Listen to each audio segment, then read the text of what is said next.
The distress call. The Vanguard Deep Space Monitoring Station had been operational for nearly 2 decades without detecting anything more interesting than the occasional pulsar. Located in Earth's orbit around Jupiter, its massive arrays of sensors continuously scanned the cosmos for signs of intelligent life. Most of the staff had long stopped expecting to find anything. The universe, it seemed, was determined to keep its secrets. Dr. Maya Chen was halfway through her night shift when the alert system blared to life. She nearly knocked over her coffee mug as she spun toward the main console. "What the hell?" she muttered, fingers flying across the holographic interface. The signal was faint but unmistakably artificial, a repeating pattern too regular to be naturally occurring. It originated from the Tau Ceti system, approximately 12 light-years from Earth. "Dr. Okafor," she called out, her voice surprisingly steady despite her racing heart. "I think you need to see this." Dr. Emmanuel Okafor, the station's director, appeared at her side within minutes, his eyes widening as he studied the pattern. "Run the verification protocols," he ordered, though Maya had already initiated them. Within hours, the station was buzzing with activity. The United Earth Space Agency dispatched a team of cryptographers, linguists, and xenobiologists to assist with the analysis. After 3 days of continuous work, they confirmed what Maya had suspected from the beginning. They were receiving a distress call from an intelligent alien species. The message took weeks to fully decode, but its essence was clear almost immediately. A species calling themselves the Zirathi were under attack by an aggressive empire known as the Krevaks. Their homeworld was under siege, their colonies had fallen, and they were broadcasting a desperate plea for help to any civilization capable of receiving it. "They're dying," Maya said quietly during the emergency United Earth Council meeting. She had been selected to present the findings to the assembled representatives of Earth's nations and territories. "The Zirathi are a peaceful species. According to the data they've sent, they've never developed significant weapons technology due to their cultural beliefs. The Krevaks are systematically destroying their civilization. And what exactly are we supposed to do about it?" asked the representative from the North American Federation. "Their system is 12 light-years away. Even our fastest ships would take decades to reach them." "Not necessarily," interjected Dr. Hiroshi Nakamura, UESA's leading propulsion expert. "The Zirathi have included detailed specifications of their FTL communication technology. While they never developed it for transportation, my team believes we could adapt it for our ships. With modifications, we might reach Tau Ceti in 14 months. Even if we could get there," China's representative argued. "What then? These Krevaks would undoubtedly possess technology far beyond our own. We would be sacrificing our ships and crews on a hopeless mission." The debate raged for days. News of the alien signal had leaked to the public, sparking demonstrations worldwide.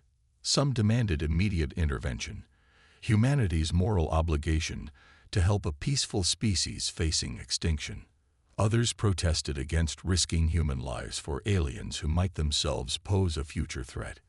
In her temporary quarters at UESA headquarters, Maya studied the Zirathi cultural database included with their message. They were an aquatic species resembling Earth's cephalopods, with highly developed artistic and philosophical traditions spanning thousands of years. Their technology had focused on medicine, environmental harmony, and communication, never on weapons. "They're like the space Amish," she explained to Okafor during a late-night review session. "Their belief system prohibits technologies designed for destruction. They barely have defensive capabilities." "Which made them perfect targets," Okafor concluded grimly. After 2 weeks of heated debate, the Council reached its decision. Humanity would answer the call. The response was simple. "We hear you. We are humanity of the planet Earth. We are coming to help. Continue broadcasting your signal so we can locate you." No one mentioned that Earth's ships might arrive too late. No one mentioned that humanity's weapons would likely prove ineffective against Krevak's technology. Those were problems for another day. Operation Outstretched Hand mobilized with unprecedented speed and cooperation. 7 vessels were selected from Earth's interplanetary fleet and retrofitted with experimental propulsion systems based on Zirathi principles. Weapon systems were upgraded, shields reinforced, and crews selected from the best military and scientific personnel worldwide. The UESA Endeavour was designated flagship, with Commander Sophia Torres at the helm. Dr. Maya Chen joined as Chief Communication Officer and Xenobiology Liaison. Director Okafor remained on Earth to coordinate the ongoing research efforts and prepare for possible Krevax retaliation. The night before launch, Maya found Commander Torres in the observation deck, staring at the stars. Having second thoughts, Maya asked, joining her at the viewport. "No," Torres replied without hesitation, "but I'm wondering if we're just flying to our deaths for nothing."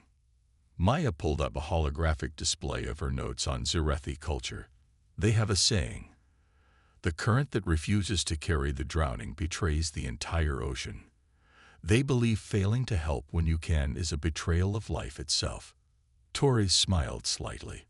"Very poetic.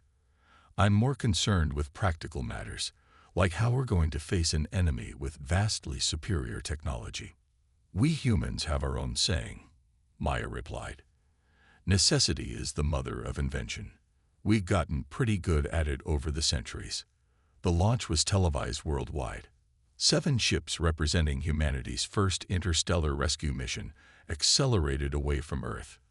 The journey would be long, the outcome uncertain, but for the first time in history, humans ventured beyond their solar system, not for exploration or conquest, but to answer a call for help. 2 months into the voyage, a breakthrough came from an unexpected source. Lieutenant Amir Khalid, a theoretical physicist aboard the UESA Horizon, discovered that the Zirathi FTL communications technology could be further modified to increase their propulsion efficiency. "It's risky," he admitted during the fleet-wide briefing, "but I believe we can reduce our travel time by almost half." The modifications were implemented gradually, ship by ship. As predicted, their speed increased significantly, 8 months after departure, 6 months ahead of the original schedule. They detected the first signs of battle: debris fields, radiation signatures, and echoes of weapon discharges consistent with the specifications the Zirathi had provided about Krevax technology. "We're getting close," Torres told her crew. "All vessels prepare for possible engagement." The fleet dropped out of FTL at the edge of the Ta-Ceti system. The scene that greeted them was one of devastation. Orbital stations around the third planet were in ruins. The planet's surface showed scars of bombardment. In orbit, 3 massive Krevax warships encircled the planet, methodically destroying what remained of the Zirathi defense network. "They're still fighting," Maya whispered, pointing to small flashes where Zirathi vessels made desperate runs against the invaders. Torres opened a channel to the fleet. "This is Commander Torres. All ships, assume combat formation Delta.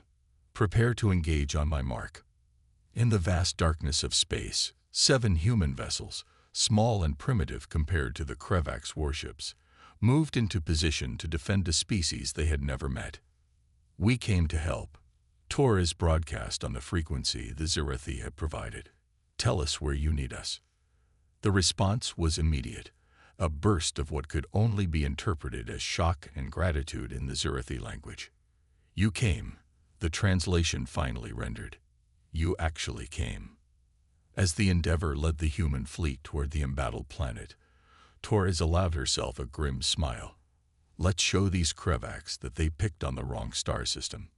Maya looked at the massive enemy warships on the viewscreen and wondered if humanity had made a terrible mistake. But there was no turning back now. The battle for Ta-Ceti, humanity's first interstellar war, was about to begin. Humanity's ingenuity. The Krevax took no notice of the approaching human vessels at first. From their perspective, the 7 Earth ships were too small to register as threats, barely larger than the Zirathi escape pods they'd been casually destroying for days. It wasn't until the USA Endeavour launched its first salvo of missiles that the massive warships began to react. The projectiles detonated harmlessly against the Krevak shields, but they'd achieved their purpose. Humanity now had the enemy's attention. Evasive maneuvers. Commander Torres ordered as energy weapons powered up on the nearest Krevak's vessel. All ships implement Scatter Protocol Alpha. The 7 Earth ships broke formation, each executing a pre-planned flight path designed to confuse enemy targeting systems. It was a tactic developed during the resource wars of the 2090s, when drone swarms had made conventional naval warfare obsolete. The Krevak's weapons fired but hit nothing but empty space. They're slow to track smaller targets, Lieutenant Rodriguez reported from Tactical. Their weapons are designed to hit planetary targets or large capital ships, not vessels our size. That's our first advantage, Torres replied. Let's find more. Status of Zerathi forces. Maya was hunched over her console, sorting through incoming transmissions. They're regrouping behind our moon. Approximately 40 vessels still operational, mostly damaged. They're asking for our battle plan. Torres grimaced. Tell them we're making it up as we go. The truth was, humanity didn't have a battle plan for facing an enemy this advanced. The original mission parameters had assumed they would arrive before the Krevaks, with time to prepare defenses. Now they were outnumbered, outgunned, and fighting an enemy who had already nearly won. Commander, Lieutenant Khalid called from the science station.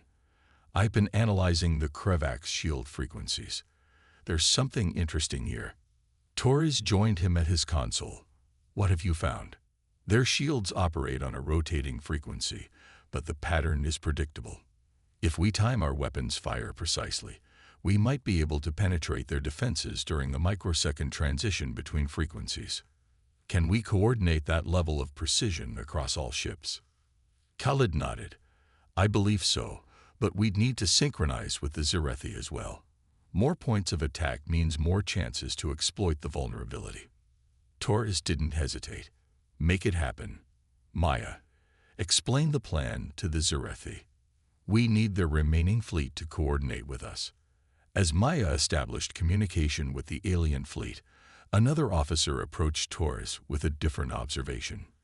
Commander, Lieutenant Diaz said, we've been monitoring their communication patterns. They use an extremely efficient quantum entanglement system for instantaneous communication between ships, but it's creating a detectable energy signature. Can we disrupt it? Torres asked. Better, Diaz replied with a slight smile. I think we can hijack it. Not to communicate, but to introduce false data into their tactical systems. While the Krevaks continued their methodical bombardment of Zerathi settlements, humanity prepared its counterattack. The plan was audacious, combining multiple vulnerabilities into a synchronized assault. All ships, this is Commander Torres. Commence Operation Trojan Horse on my mark. 3, 2, 1. Execute. The human fleet split into 3 groups. The first group, led by the Endeavour, launched a barrage of missiles timed to strike during shield frequency transitions. The second group deployed electronic warfare packages designed to infiltrate and corrupt the Krevak's communication system. The third group escorted the remaining Zerathi vessels as they positioned themselves for a flanking maneuver. The first salvo of missiles penetrated the Krevak's shields on the smallest warship, detonating against its hull. The damage was minimal, but it proved the concept. It's working, Khalid exclaimed. Shield penetration confirmed.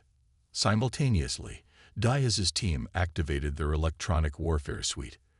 The effect wasn't immediately apparent, but within minutes, the Krevak's fleet's coordinated movements began to falter. They're receiving conflicting tactical data, Diaz reported. Their automated defense systems are struggling to distinguish between real and false targets. The Krevak's response was swift but disorganized. 2 warships turned to engage the human fleet while the third continued bombarding the planet. Now for Phase 2, Torres ordered. All ships, deploy the drones. Each human vessel released dozens of small unmanned craft. These weren't weapons platforms, but decoys, broadcasting signatures mimicking Earth ships and generating false heat and electromagnetic readings. The battlefield became a chaotic tangle of real and phantom targets. The Krevaks, unable to rely on their sensors and with their communication network compromised, could no longer coordinate their defense effectively. "The Zirathi are in position," Maya announced. "They're awaiting your signal." Torres nodded.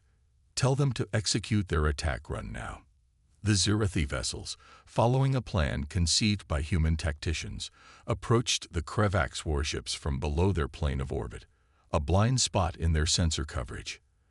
They carried no weapons that could damage the invaders, but they didn't need to. Each ship was equipped with specially modified FTL communication arrays, repurposed to generate massive bursts of energy at specific frequencies. As the Zirathi activated these devices, the Krevak shields flickered wildly, their frequency transitions disrupted by the focused energy bursts. In that moment of vulnerability, the human fleet launched its full arsenal. Missiles penetrated the weakened shields. Railgun projectiles traveling at significant fractions of light speed punched through hull plating. The smallest Krevaks warship, its propulsion system critically damaged, began to list. "We've got them," Rodriguez shouted. "They're taking damage." But the Krevaks were far from defeated. The two largest warships adjusted their shield configurations, adapting to the human attack strategy. They began systematically targeting the drone decoys, clearing the battlefield of distractions. "They're learning," Torres observed grimly. "We need a new approach, fast." It was Maya who provided the final piece of the puzzle. "Commander, the Zirathi homeworld has massive oceanic thermal vents. Their engineers are suggesting we lure the Krevaks into low orbit above these vents." "What good would that do?" Torres asked. "The vents periodically release superheated plasma from the planet's core. The Zirathi use them for energy collection. But if we time it right." Torres understood immediately. The plasma eruption would catch the Krevaks from below, where their shields might be weakest. Make it happen. The human fleet adjusted its tactics, seemingly retreating toward the planet. The Krevaks, sensing victory, pursued. The Zirathi vessels positioned themselves near the thermal vents, appearing vulnerable and disorganized. "They're taking the bait," Rodriguez reported. "All three warships are moving into position over the thermal field." "The Zirathi engineers report the next eruption in 30 seconds, Maya announced. Torres opened a channel to all human ships. "All vessels, prepare to execute maximum thrust on my mark. Get clear of the blast radius." The seconds ticked by. The Krevaks warships moved into optimal firing position above the seemingly helpless Zirathi forces. "Now," Torres ordered. The human and Zirathi ships suddenly accelerated away from the planet's surface. The Krevaks, momentarily confused by this coordinated retreat, hesitated. In that moment, the oceanic vents erupted. Massive columns of superheated plasma shot upward, engulfing the Krevaks vessels from below. Their shields, designed primarily to defend against attacks from space, offered minimal protection against this planetary force. The smallest warship's shields failed completely. It disappeared in a blinding flash as the plasma breached its reactor containment. The second suffered catastrophic damage to its lower hull, losing power and drifting out of control. Only the command ship remained operational, though severely damaged. "They're retreating," Rodriguez announced as the surviving Krevaks vessel altered course, accelerating away from the planet. "They're running." The bridge crew of the Endeavor erupted in cheers. Torres allowed herself a moment of relief before issuing her next orders. "Pursuit course. They don't get to leave after what they've done." But Maya intercepted an urgent transmission from the Zirathi leadership. "Commander, the Zirathi are requesting we let the Krevaks go. They say enough destruction has occurred today." Torres hesitated, then nodded slowly. "Stand down, Pursuit. The Zirathi have suffered enough. This is their victory, their decision to make." The aftermath was chaotic, but hopeful. The Zirathi had suffered tremendous losses, billions dead, colonies destroyed, ecosystems devastated. But their species would survive, and they regarded humanity with a mixture of awe and profound gratitude. We never imagined anyone would answer our call, the Zirathi Prime Communicator told Maya during the first official contact meeting. Certainly not a species willing to travel so far and risk so much for strangers. It's what we do, Maya replied simply. At our best anyway. The human fleet remained in the Ta Ceti system for 3 months, helping the Zirathi rebuild and establish proper defense systems. The alliance forged between the two species was the first of its kind for both civilizations, a partnership founded not on conquest or economic advantage, but on compassion and mutual respect.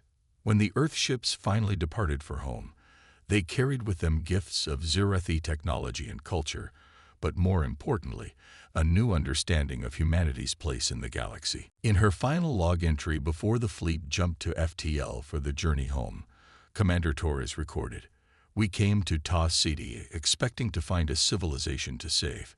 Instead, we found ourselves. In facing an enemy beyond our technology, we discovered that humanity's greatest strength has never been our weapons or our machines, but our adaptability, our creativity, and our unwillingness to abandon those in need, even when they're 12 light years from home and have tentacles instead of arms. Perhaps that's why we answered their call when no one else did. Perhaps that's why we won when no one thought we could." The return to Earth was met with global celebration. Humanity had taken its first steps onto the galactic stage, not as conquerors, but as defenders. The message they sent to the stars was clear. We are here. We are humanity. And we will answer when you call.